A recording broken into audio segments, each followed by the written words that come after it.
In today's video, I am going to share with you 7 trigger phrases that might be ruining your relationship. So you might not think much of these, and you might even be using these phrases, these sentences, and without realizing that you might be creating a big rift between you and your partner. So it's important to become aware of them and most specifically to stop using them.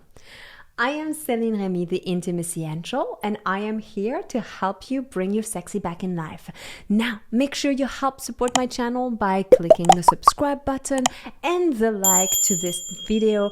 And let me know in the comments below too about what are some of the things that you've said to your partner that you know you shouldn't repeat because it didn't go well.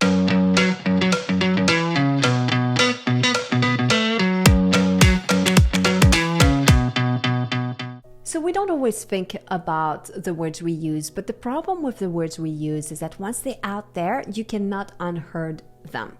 And that's it. It's done. The damages are done.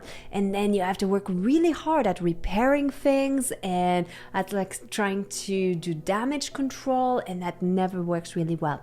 So let's look at a few things that we tend to say that really shouldn't be part of our vocabulary.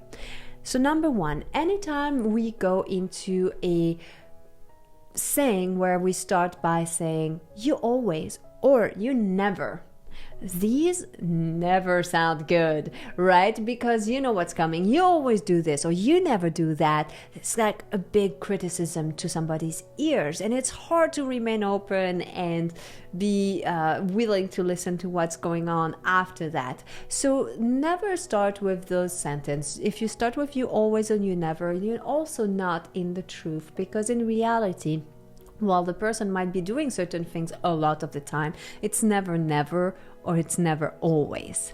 And so it's important to make that distinction and to not start the sentences with you always, you never. Sentence number 2, I don't want to talk about it. You know, this avoidance of there's a big elephant in the room, but you're like, I don't want to address this. I don't want to talk about this. It doesn't help. Sometimes you've got to air out what's going on. You've got to talk about this big thing you're avoiding. And when you're just not even giving a chance to your partner to express themselves, that hurts the relationship.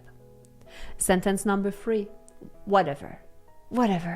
And then go somewhere else. You want to pretend that you're not affected by what's going on, and you're whatever. Really, this is like a teenager behavior. This is not something that should go on into a relationship. It means you're really so hurt that you can't even connect with your partner anymore. It'd be so much more helpful to take responsibility and really acknowledge where you're at and be okay, I'm too hurt to care about you in this moment. So rather than saying whatever, because it's never whatever, there is really something underneath. So don't say whatever.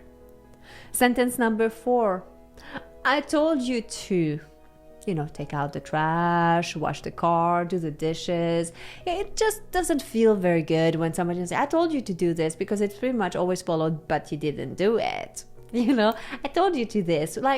It really puts you into this parent-child dynamic that doesn't feel empowering. And, nobody really wants to be told hey, I was right, or I told you so.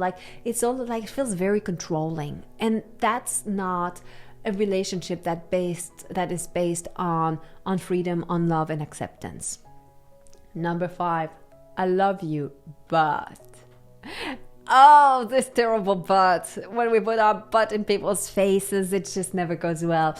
But anytime you say, I love you, but, whatever you said prior, the but, doesn't matter. Because all the person hears is the big, fat but in your face. And then they just can't hear anything else. They can only focus on what you're saying, that there's something wrong with me. Okay, so I love you, but I'm sorry, but, or this, you're great, but, it's not working out. The only thing people are hearing is the second part of the sentence. So it'd be much better to just be honest and go straight to the second part and make these 2 sentences separate. Number 6, you're just like your mom or dad. Oh, nobody wants to hear that, right?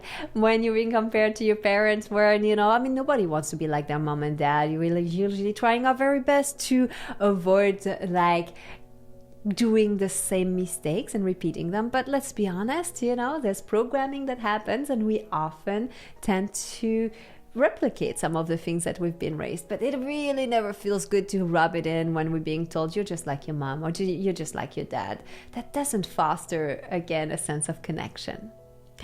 And sentence number 7 is, you were supposed to ... but you didn't. Again, it's pointing back, I'm right, you're wrong. And if we are focusing on the divide, we're focusing on what pulls us apart. And the more we do that, the more it's destroying the relationship. So what you want to remember is, when you are in a relationship, you are a team. You are working together, not against each other. And the more divide you create with your words, with your attitude, with your behavior, the harder it will be to come back to a place of harmony and connection. So don't do that. Spend a little bit more time thinking before you speak, and try to only bless, love, and shower the other person with appreciation, because it's going to truly transform and change the quality of your relationship. Alright, I hope today's video was helpful, inspiring, and please stop using these sentences. They're not helping anyone. And I will see you in my next video.